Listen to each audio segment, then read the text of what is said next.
kuonekania. Just sio rahisi baba na mama wakikuwa in that relationship, sio rahisi, ni mkono wa Bwana. Sometimes tunapata na wanagombana, unaangalia tu hakuna vile unaanza kuangalia. So just pray that will be a peacemaker family. So ningependa tusome in the book of Hebrews.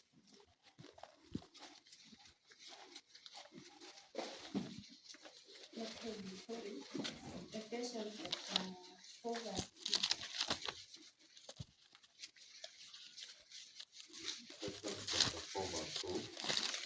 The word of God says, with lowliness and meekness, with long suffering, forbearing one another in love. Let's pray.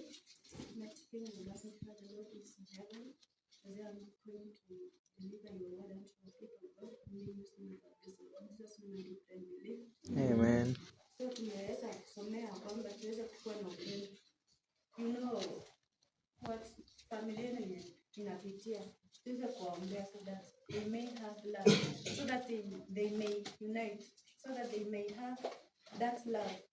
Kuna hiyo love sio rahisi. Hakuna familia ipigane, si ndio?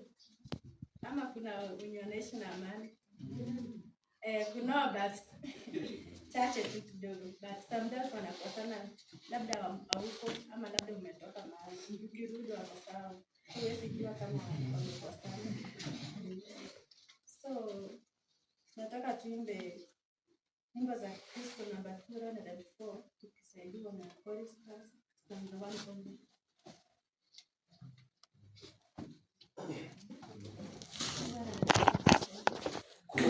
Bwana Yesu nyumbani, furaha nyingi, furaha nyingi, furaha nyingi.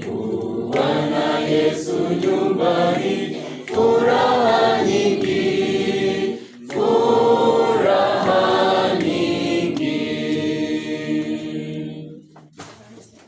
So bila amani, bila amani itakuwa ngumu sana.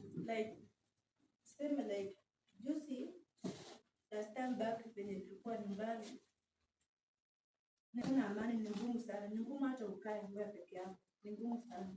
So it's our prayer that our families may stay in peace, wakuwe na hiyo upendo, wakuwe na hiyo love. Tukiombea pia vile ni ngumu sana pia, au pia wakuwe na amani kweli. Sometimes wanakatisha boundaries